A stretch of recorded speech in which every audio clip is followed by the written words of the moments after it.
வணக்கம். செந்தணலின் பிரதான செய்திகள். விரிவான செய்திகளுக்கு முன் தலைப்புச் செய்திகள். ஸ்ரீலங்காவின் புதிய பிரதமராக ஹரணி அமரசூரிய பதவி பிரமாணம் செய்து கொண்டுள்ளார். ஸ்ரீலங்காவின் நாடாளுமன்றம் இன்று கலைக்கப்படலாம் என்று புதிய பிரதமராக பதவியேற்றுள்ள ஹரணி அமரசூரிய தெரிவித்துள்ளார். தியாக தீபம் திலீபனின் 37ஆம் ஆண்டு நினைவு நாட்களின் 10ஆம் நாள் நினைவேந்தல் நிகழ்வுகள் இன்று நடைபெற்றுள்ளன. தியாக தீபம் திலீபன் அவர்களின் திருவுருவப் படம் தாங்கிய ஊர்தி பவனி இன்று ஆரம்பமாகியுள்ளது. அனுரகுமார திசநாயக்கவின் அரசாங்கத்தில் நிறைவேற்று அதிகார ஜனாதிபதி முறைமை நீக்கப்படும் என சுனில் ஹந்துன்னெத்தி தெரிவித்துள்ளார். எதிர்வரும் பொது தேர்தலில் தாமே பிரதமர் வேட்பாளர் என்று ஐக்கிய மக்கள் சக்தியின் தலைவர் சஜித் பிரேமதாச அறிவித்துள்ளார். ஆளுநர் பதவியை ராஜினாமா செய்த அறுவரின் பெயர் விவரங்கள் அடங்கிய வர்த்தமானி அறிவித்தலை ஜனாதிபதி செயலகம் வெளியிட்டுள்ளது. நடந்து முடிந்த தரம் 5 புலமை பரிசில் வினாத்தாள் கசிவு விவகாரம் தொடர்பில் குற்றப்புலனாய்வு திணைக்களத்தின் ஊடாக மேலதிக விசாரணைகள் நடாத்தப்படும் என கல்வி அமைச்சு தெரிவித்துள்ளது. சோயுஸ் MS-25 விண்கலம் வெற்றிகரமாக பூமிக்கு திரும்பியுள்ளதாக தெரிவிக்கப்பட்டுள்ளது. ஈரான் ஆதரவு ஹிஸ்புல்லா அமைப்பினர் மீது இஸ்ரேல் ஏவுகணை தாக்குதலை நடாத்தியுள்ளது. தொடர்பென விரிவான செய்திகள். ஸ்ரீலங்காவின் புதிய பிரதமராக ஹரணி அமரசூரிய பதவி பிரமாணம் செய்து கொண்டுள்ளார். இலங்கையின் புதிய பிரதமராக ஹரணி அமரசூரிய பதவி பிரமாணம் செய்து கொண்டுள்ளார். ஹரணி அமரசூரிய ஸ்ரீலங்காவின் பிரதமராக பதவியேற்கும் 3வது பெண் பிரதமராவார். ஸ்ரீலங்காவின் புதிய ஜனாதிபதியாக பதவியேற்ற அனுரகுமார திசநாயக்கவினால் அமைச்சரவை நியமிக்கப்பட்டுள்ளது. புதிய அமைச்சரவையின் பதவியேற்பு நிகழ்வு இன்று ஜனாதிபதி செயலகத்தில் இடம்பெற்றுள்ளது. அதற்கமைய புதிய பிரதமராக தேசிய மக்கள் சக்தியின் ஹிருணி அமரசூரிய பதவி பிரமாணம் செய்து கொண்டார். இதேவேளை இதற்கு முன்னதாக உலகின் முதல் பெண் பிரதமரான ஸ்ரீமாவோ பண்டாரநாயக்க மற்றும் சந்திரிகா பண்டாரநாயக்க ஆகியோர் ஸ்ரீலங்காவின் பிரதமராக பதவி வகித்திருந்தமை குறிப்பிடத்தக்கது.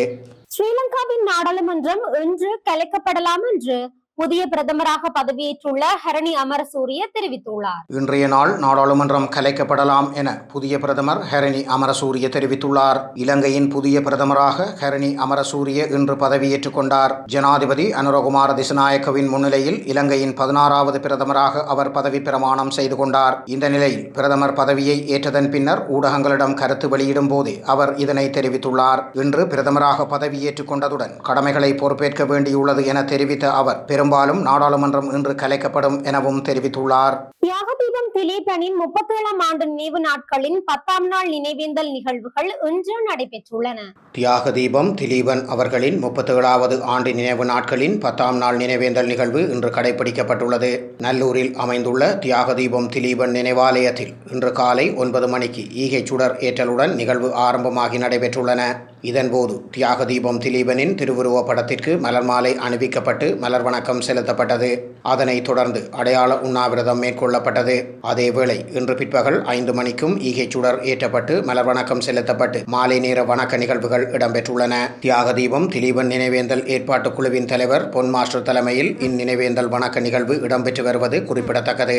தியாக தீபம் திலீபன் அவர்கள் தமிழர் தாயகத்தை ஆக்கிரமித்து நின்ற இந்திய வல்லாதிக்கத்திடம் 5 அம்ச கோரிக்கைகளை முன்வைத்து நீதி கோரி நீராகாரமின்றி 1987 செப்டம்பர் 15ஆம் நாளன்று நல்லூர் முன்றலில் உண்ணாநோன்பினை ஆரம்பித்தார். அவரது கோரிக்கைகள் எவையும் நிறைவேற்றப்படாத நிலையில் 26/9/1987 அன்று ஈகை சாவை அணைத்துக் கொண்டார். இன்று அவரது 10வது நாள் நினைவேந்தல் கடைபிடிக்கப்பட்டுள்ள நிலையில் நாளை மறுநாள் 12ஆம் நாள், அதாவது அவர் ஈகை சாவடைந்த நாள் நினைவேந்தல் நிகழ்வு மிகவும் உணர்வுபூர்வமாக கடைபிடிக்கப்படவுள்ளமை குறிப்பிடத்தக்கது.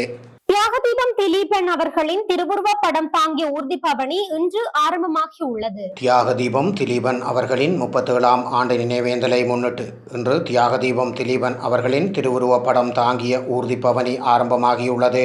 இன்று காலை வவுனியாவில் உள்ள பொங்குதமிழ் நினைவு தூவியில் இருந்து குறித்த நினைவேந்தல் ஊர்தி பவனி ஆரம்பமாகி பல்வேறு பகுதிகளிலும் பலம் வந்து யாழ்ப்பாணம் நல்லூரில் உள்ள தியாக தீபம் திலீபன் நினைவாலயத்தை நாளை மறுநாள் வந்தடையும். தியாக தீபம் திலீபன் அவர்கள் ஈகை சாவடைந்த நேரமான பகல் 10:48 மணிக்கு வந்தடைந்து நிறைவடைய உள்ளது. இன்று ஆரம்பமான ஊர்தி பவனி வவுனியாவிலிருந்து பகல் வேளை முல்லைத்தீவின் பல்வேறு பகுதிகளிலும் பலம் வந்துள்ளது. இதனை பெருமளவு மக்கள் கூடி நின்று மலர்கள் தூவி வணக்கம் செலுத்தியுள்ளனர். அத்தோடு வவுனியாவில் ஆரம்பித்த ஊர்தி பவனியானது முல்லைத்தீவு, கிளிநொச்சி, மன்னார் ஆகிய மாவட்டங்களில் வலம் வந்து யாழ்ப்பாணத்தில் நிறைவடைய உள்ளதாக தியாக தீபம் திலீபன் ஊர்தி பவனியை முன்னெடுத்துள்ள தமிழ் தேசிய மக்கள் முன்னணியினர் தெரிவித்துள்ளனர். இன்று ஆரம்பமான இந்த ஊர்தி பவனி ஆரம்ப நிகழ்வில் தமிழ் தேசிய மக்கள் முன்னணியின் பொதுச் செயலாளரும் நாடாளுமன்ற உறுப்பினருமான செல்வராசா கஜேந்திரன் கலந்து கொண்டதுடன் ஊர்தி பவனியிலும் கலந்து கொண்டிருந்தார். இந்த ஆரம்ப நிகழ்வில் தமிழ் தேசிய மக்கள் முன்னணியின் வவுனியா மாவட்ட அமைப்பாளர் எஸ் தவபாலன், முல்லைத்தீவு மாவட்ட அமைப்பாளர் கிந்துஜன் உட்பட முன்னணியின் செயற்பாட்டாளர்கள், ஆதரவாளர்கள், மக்கள் என பலரும் கலந்து கொண்டிருந்தமை குறிப்பிடத்தக்கது. மக்கள் துயில் நீங்க பூவாளம் நீதைத்தான், தமிழ் மக்கள் துயில் நீங்க பூவாளம் நீதைத்தான், ஆரீக வழி தேட முகத்திரைகள் கிழித்தான், தாரீக வழி தேட முகத்திரைகள் கிழித்தான். அனைவருக்கும் வணக்கம். தியாக தீபம் திலீபன் அண்ணாவினுடைய 37வது ஆண்டு நினைவு நாளிலே நாங்கள் நின்று கொண்டிருக்கின்றோம். இன்றைய தினம் இந்த ஊர்தி பவனியானது வவுனியாவில் ஆரம்பித்து வவுனியா, முல்லைத்தீவு, கிளிநொச்சி மாவட்டங்கள் ஊடாக மன்னார் மாவட்டத்துக்கும் சென்று பின்னர் இறுதியாக யாழ்ப்பாணம் சென்றடைய இருக்கின்றது. 26ஆம் தேதி அவர் தன்னுடைய உயிரை தியாகம் செய்த தினத்தன்று நினைவேந்தல் இடத்திலே இந்த ஊர்தி சென்றடைய இருக்கின்றது. 37 வருடங்களுக்கு முன்னர் தமிழ் மக்களுடைய அரசியல் விடுதலைக்காக வன்முறையற்ற வழியிலே, ஜனநாயக வழியிலே தன்னுடைய உயிரை ஆயுதமாக்கி உணவை ஒருத்து, நீரை ஒருத்து, உண்ணா நோன்பிருந்து எங்களுடைய மக்கள், எங்களுடைய தேசம் பாதுகாப்பாக கௌரவமாக வாழ வேண்டும், எங்களுடைய தேசமும் அதனுடைய உரிமையும் சுயநிர்ணய உரிமையும் அங்கீகரிக்கப்பட்ட அடிப்படையிலான ஒரு பாதுகாப்பான ஒரு அரசியல் தீர்வு எட்டப்பட வேண்டும் என்பது தியாக தீபம் திலீபன் அண்ணாவினுடைய கனவாக இருந்தது. குறிப்பாக 80களிலே ஆரம்பிக்கப்பட்ட ஆயுத போராட்டம் வீரியம் பெற்று அந்த போராட்டமானது ஸ்ரீலங்கா இராணுவத்துக்கு ஒரு பாரிய நெருக்கடியை ஏற்படுத்தி இருந்த ஒரு சூழலிலே, குறிப்பாக வடமராட்சி பகுதியிலே மெல்லியரிலே நிலை கொண்டிருந்த ஸ்ரீலங்கா இராணுவத்தினர் மீது விடுதலை புலிகள் மேற்கொண்ட கரும்புலி தாக்குதலுக்கு பிற்பாடு ஜேஆர்ஜேவத்தின அரசாங்கம் விடுதலை புலிகளை எதிர்கொள்ள முடியாத நிலைமையிலே இந்தியாவினுடைய காலடியிலே விழுந்து தங்களை பாதுகாக்குமாறு மண்டியிட்டுக் கொண்டது.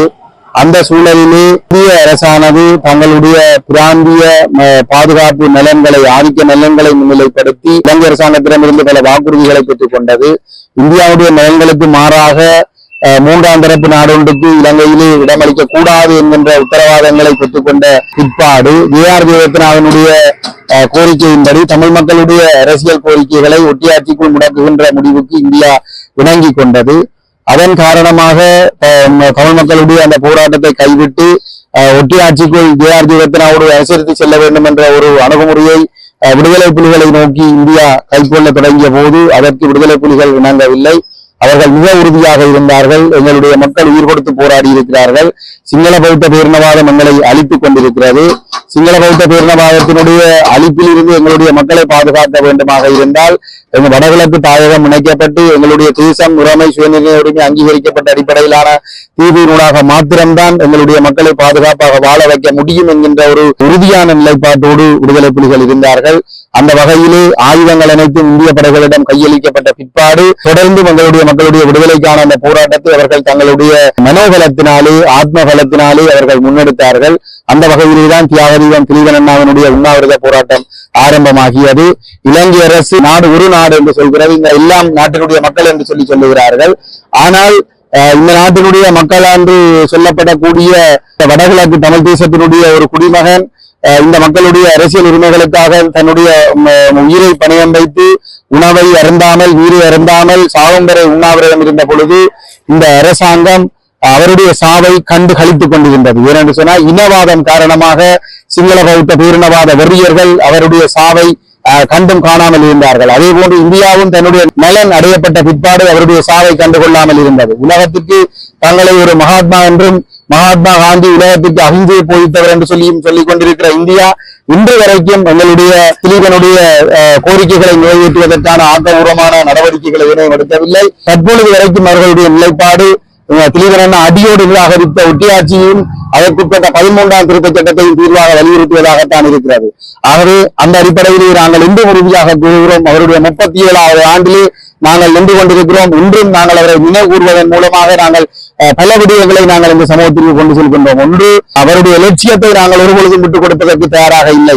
தமிழகம் தங்களுடைய தேசம் உரிமை சுயநிர்ணய உரிமை அங்கீகரிக்கப்பட்ட அடிப்படையிலான தீர்வொன்றுக்காக தொடர்ந்து போராடும். ஒருபொழுதும் ஒட்டியாட்சிக்குட்பட்ட இந்த ஒரு தீர்வை ஏற்றுக்கொள்ளப் போவதில்லை என்பதனை உறுதியாக நாங்கள் எங்களுடைய அது இலங்கை அரசுக்கும் இந்த சர்வதேச சமூகத்துக்கும் அந்த செய்தியை கூறுகிறோம். நாங்கள் தொடர்ந்து போராடி கொண்டே இருப்போம். அதே போன்று எங்களுடைய எதிர்கால சந்ததியினருக்கு நாங்கள் சொல்லுகின்ற விடயம், இன்று 10-12 வயதுகளில் இருக்கக்கூடிய பிள்ளைகளுக்கு 37 ஆண்டுகளுக்கு முன்னர் உங்களுடைய எதிர்கால வாழ்வுக்காக, உங்களுடைய நல்வாழ்வுக்காக 23 வயதிலேயே ஒரு இளைஞன் தன்னுடைய உயிரை பணயம் வைத்து தன்னை மெழுகாக உருக்கி உணவருந்தாது நீரிழந்தாது இந்த தேசத்தினுடைய விடுதலைக்காக உயிர் கொடுத்திருக்கிறான். ஆகவே நீங்கள் அந்த பணியை, அந்த விடுதலை பணியை நீங்கள் ஜனநாயக ரீதியாக தொடர்ந்து முன்கொண்டு செல்ல வேண்டும். அற்ப சலுகைகளுக்காக, வேலை வாய்ப்புகளுக்காகவும், அபிவிருத்தி என்ற மாயைகளுக்காகவும் நாங்கள் ஒரு ஆண்ட இனம் எங்களுடைய ஆட்சி உரிமையை விட்டுக் கொடுத்து நாங்கள் பேரினவாதிகளுக்கு அடிமையாக செல்லுகின்ற அந்த அணுகுமுறைகளை நாங்கள் பின்பற்ற கூடாது. 50,000 மாவீரர்கள் உயிர் கொடுத்திருக்கிறார்கள். பல்லாயிரக்கணக்கான இளைஞர்கள் இந்த இறுதிப் போரில் காணாமலாக்கப்பட்டிருக்கிறார்கள். கோடான கோடி சொத்துக்கள் அளிக்கப்பட்டிருக்கிறது. இறுதிப் போரில் மாத்திரம் 1.5 லட்சம் மக்கள் தங்களுடைய உயிர்களை கொடுத்திருக்கிறார்கள். இவ்வளவுக்கும் விடையாக இருக்கக்கூடியது எங்களை பொறுத்தவரையிலே எங்களுடைய தேசம் அங்கீகரிக்கப்படுவதும், எங்களுடைய மக்களின் சுயநிர்ணய உரிமை அங்கீகரிக்கப்படுவதும், அதனூடாக நாங்கள் ஆளக்கூடிய ஒரு சுயாட்சி தீர்வு ஒன்று எட்டப்படுவதும் தான். ஆகவே அதற்காக எங்களுடைய இனம் ஒன்றுபட்டு உழைக்க வேண்டும் என்று நாங்கள் அந்த இடத்தில் அன்புரிமையோடு வேண்டிக் கொள்கிறோம். அந்த வகையில் அண்ணனுடைய தியாகத்திற்கு மதிப்பளிக்கின்ற விதமாகவும், எதிர்கால சந்ததிக்கு வரலாற்றை கடத்துகின்ற விதமாகவும் அவர் விட்டுச் சென்ற அந்த விடுதலை பணியை நாங்கள் தொடர்ந்து முன்னெடுத்துக் கொண்டு செல்வோம் என்பதனை உறுதிபட கூறி என்னுடைய கருத்துக்களை நிறைவு செய்கிறேன். நன்றி. அனுரகுமார திசநாயக்கவின் அரசாங்கத்தில் நிறைவேற்று அதிகார ஜனாதிபதி முறை நீக்கப்படும் என சுனில் ஹந்துனத்தி தெரிவித்துள்ளார். நிறைவேற்று ஜனாதிபதி முறைமையை நீக்குவதே ஸ்ரீலங்காவின் புதிய ஜனாதிபதி அனுரகுமார திசநாயக்கவின் அரசாங்கத்தின் முன்னுரிமையான செயற்பாடாக அமையும் என தேசிய மக்கள் சக்தியின் உறுப்பினர் சுனில் ஹந்துனத்தி தெரிவித்துள்ளார். கொழும்பில் வைத்து ஊடகங்களுக்கு கருத்து தெரிவிக்கும் போதே சுனில் ஹந்துனத்தி இதனை தெரிவித்துள்ளார். மக்கள் இன்று இந்த நாட்டின் கடைசி நிறைவேற்று ஜனாதிபதியை நியமித்துள்ளனர். இனி நிறைவேற்று அதிகார ஜனாதிபதி எவரும் இருக்க மாட்டார்கள். அதற்கு பொதுமக்கள் ஆதரவு தேவை. அத்தோடு அனுரகுமார திசநாயக்கவின் ஆட்சியில் அரசியல்வாதிகளுக்கு வழங்கப்படும் சலுகைகள் வெகுவாக குறைக்கப்படும் எனவும், மக்களுக்கு தேவையில்லாதவை அரசியல்வாதிகளுக்கு தேவைப்படாது எனவும் மக்களுக்கு வாக்குறுதி அளித்துள்ளோம் என தெரிவித்துள்ள சுனில் ஹந்துனத்தி அந்த வாக்குறுதியை நிறைவேற்றுவோம் எனவும் மேலும் தெரிவித்துள்ளார். எதிர்வரும் பொதுத் தேர்தலில் தாமே பிரதமர் வேட்பாளர் என்று ஐக்கிய மக்கள் சக்தியின் தலைவர் சஜித் பிரேமதாச அறிவித்துள்ளார். எதிர்வரும் பொது தேர்தலில் தாமே பிரதமர் வேட்பாளர் என்று ஐக்கிய மக்கள் சக்தியின் தலைவர் சஜித் பிரேமதாச அறிவித்துள்ளார். இது தொடர்பான பிரேரணை கட்சி கூட்டத்தில் ஏகமனதாக நிறைவேற்றப்பட்டுள்ளது. இதேவேளை ரணில் விக்ரமசிங்கவுடன் கூட்டு சேரப்போவதில்லை என்றும் ஐக்கிய மக்கள் சக்தியின் தலைவர் சஜித் பிரேமதாச அறிவித்துள்ளார். அதேவேளை முன்னாள் ஜனாதிபதி ரணில் விக்ரமசிங்க இனி பொது தேர்தலில் போட்டியிட மாட்டார் என ருவான் விஜயவர்தன தெரிவித்துள்ளார். அத்துடன் தேசிய பட்டியல் ஊடாக நாடாளுமன்றத்திற்கு பிரவேசிக்க போவதில்லை எனவும் ரணில் விக்ரமசிங்க தீர்மானித்துள்ளதாகவும் ருவான் விஜயவர்தன தெரிவித்துள்ளார். ஆளுநர் பதவியை ராஜினாமா செய்த 6 பேர் விவரங்கள் அடங்கிய வர்த்தமானி அறிவித்தலை ஜனாதிபதி செயலகம் வெளியிட்டுள்ளது. மேல் மாகாண ஆளுநர் யா மார்ஷல் ரொஷான் குணதிலக பதவி விலகியுள்ளார். இவர் தனது பதவி விலகல் கடிதத்தை ஜனாதிபதி அனுரகுமார திசநாயக்கவுக்கு அனுப்பி வைத்துள்ளார். அதே நேரம் வடக்கு மாகாண ஆளுநர் PSM சார்ல்ஸ் தனது பதவியை ராஜினாமா செய்துள்ளார். அறிக்கையொன்றை வெளியிட்ட வடமாகாண ஆளுநரின் ஊடக பிரிவு இதனை உறுதிப்படுத்தியுள்ளது. இது தொடர்பில் அவர் முன்னாள் ஜனாதிபதி ரணில் விக்ரமசிங்க தனது ராஜினாமா கடிதத்தை அனுப்பி வைத்துள்ளதாக தெரிய வருகிறது. அதேவேளை கிழக்கு மாகாண ஆளுநர் செந்தில் தொண்டமானும் தனது பதவியை ராஜினாமா செய்துள்ளார். இதற்கமைய அவர் முன்னாள் ஜனாதிபதி ரணில் விக்ரமசிங்கவுக்கு தனது பதவி விலகல் கடிதத்தை அனுப்பி வைத்துள்ளதாக அறிவிக்கப்பட்டுள்ளது. கிழக்கு மாகாண ஆளுநர் உட்பட ஆளுநர் பதவியை ராஜினாமா செய்த 6 பெயர் விவரங்களை அடங்கிய வர்த்தமானி அறிவித்தலை ஜனாதிபதி செயலகம் வெளியிட்டுள்ளது. ஆளுநர் பதவியை ராஜினாமா செய்த 6 பேர் விவரங்கள் அடங்கிய வர்த்தமானி அறிவித்தலை ஜனாதிபதி செயலகம் வெளியிட்டுள்ளது. மேல் மாகாண ஆளுநர் யா மார்ஷல் ரொஷான் குணதிலக பதவி விலகியுள்ளார். இவர் தனது பதவி விலகல் கடிதத்தை ஜனாதிபதி அனுரகுமார திசநாயக்கவுக்கு அனுப்பி வைத்துள்ளார். அதே நேரம் வடக்கு மாகாண ஆளுநர் PSM சார்ல்ஸ் தனது பதவியை ராஜினாமா செய்துள்ளார். அறிக்கையொன்றை வெளியிட்ட வடமாகாண ஆளுநரின் ஊடக பிரிவு இதனை உறுதிப்படுத்தியுள்ளது. இது தொடர்பில் அவர் முன்னாள் ஜனாதிபதி ரணில் விக்ரமசிங்கவுக்கு தனது ராஜினாமா கடிதத்தை அனுப்பி வைத்துள்ளதாக தெரிய வருகிறது. அதேவேளை கிழக்கு மாகாண ஆளுநர் செந்தில் தொண்டமானும் தனது பதவியை ராஜினாமா செய்துள்ளார். இதற்கமைய அவர் முன்னாள் ஜனாதிபதி ரணில் விக்ரமசிங்கவுக்கு தனது பதவி விலகல் கடிதத்தை அனுப்பி வைத்துள்ளதாக அறிவிக்கப்பட்டுள்ளது.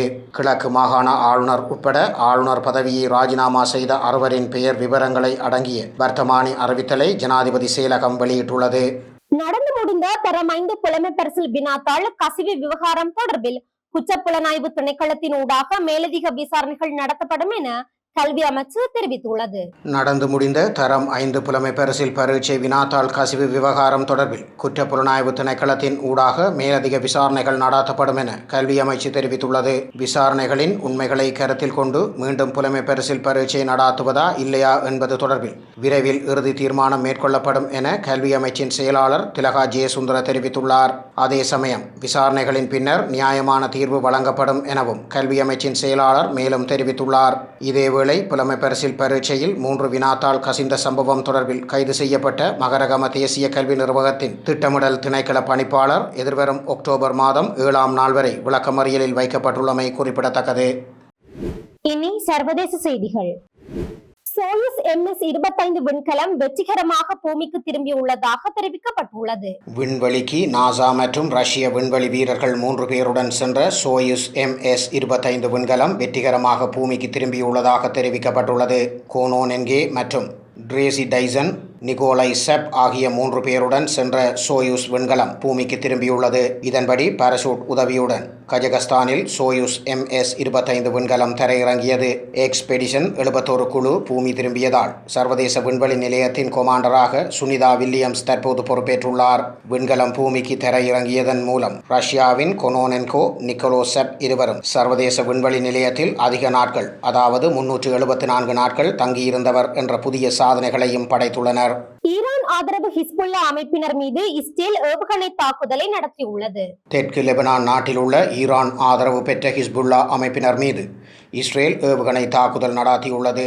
இன்று இஸ்ரேல் நடத்திய இந்த ஏவுகணை தாக்குதலில் பெண்கள், குழந்தைகள் உட்பட குறைந்தது 100 பேர் உயிரிழந்துள்ளதுடன் 400க்கும் மேற்பட்டோர் காயமடைந்துள்ளதாக லெபனானின் சுகாதார அமைச்சகம் தெரிவித்துள்ளது. இஸ்ரேல் தரப்பிலிருந்து பதில் தாக்குதல் நடாத்தப்பட்ட நிலையில் லெபனான் மீது இஸ்ரேல் இன்று சரமாரியாக குண்டு தாக்குதல் மேற்கொண்டுள்ளது. சுமார் 300 இடங்களை குறிவைத்து வான் தாக்குதல் நடாத்தப்பட்டதாக இஸ்ரேல் படைத்தரப்பு தெரிவித்துள்ளது. தாக்குதலில் 100 பேர் கொல்லப்பட்டதாகவும் 400க்கும் மேற்பட்டோர் காயமடைந்ததாகவும் லெபனான் சுகாதார அமைச்சகம் தெரிவித்துள்ளது. அக்டோபர் மாதம் தொடங்கிய மோதலுக்கு பின்பு லெபனானில் நடாத்தப்படும் மிக உக்கிரமான தாக்குதல் இதுவாகும். இந்த தாக்குதல் தொடர்பாக இஸ்ரேல் ராணுவம் சமூக வலைதளத்தில் பதிவிட்டுள்ளது. அதில் லெபனானில் உள்ள ஹிஸ்புல்லா இலக்குகள் மீதான தாக்குதல்களுக்கு படை தளபதி ஹெர்சி ஹலவி ஒப்புதல் அளித்திருப்பதாகவும் இன்று 300க்கும் மேற்பட்ட ஹிஸ்புல்லா இலக்குகள் தாக்கப்பட்டதாகவும் தெரிவித்துள்ளது. இத்துடன் செய்திகள் நிறைவடைகின்றன. வணக்கம்.